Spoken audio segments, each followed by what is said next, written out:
Hi everyone, welcome back. കഴിഞ്ഞ ദിവസം രാഹുൽ ഈശ്വർ പത്രസമ്മേളനത്തിൽ ദിലീപിന്റെ കേസിനെ കുറിച്ച് പറഞ്ഞത് ഇപ്പോൾ ട്രെൻഡിംഗ് ആണ്. അദ്ദേഹത്തിന്റെ വാക്കുകൾ ഇങ്ങനെ: ശ്രീ ദിലീപിനെതിരെ കടുകുമണിയോളമെങ്കിലും തെളിവുണ്ടോ? പേഴ്സണലി ദിലീപുമായി ഒരു ബന്ധവുമില്ല, വല്ലപ്പോഴും കാണും, ഒന്ന് ചിരിക്കും. ദിലീപിനെതിരെ കടുകുമണിയോളം തെളിവില്ലെന്ന് ഇപ്പോൾ നിങ്ങൾക്ക് ബോധ്യമായല്ലോ.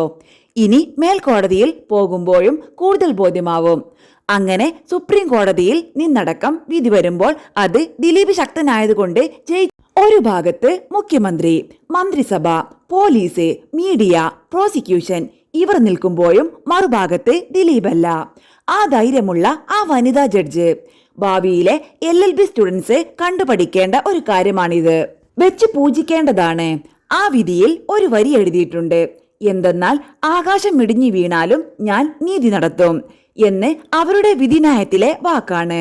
എന്റെ വാക്കല്ല, അത് ലീഗൽ പ്രിൻസിപ്പിൾ ആണ്. ആ നട്ടലുള്ള വനിതാ ജഡ്ജ് ഇല്ലായിരുന്നുവെങ്കിൽ മാധ്യമ സമ്മർദ്ദവും ഗവൺമെന്റ് സമ്മർദ്ദവും വഴി ദിലീപ് വീണ്ടും അകത്ത് കിടക്കേണ്ടി വരുമായിരുന്നു.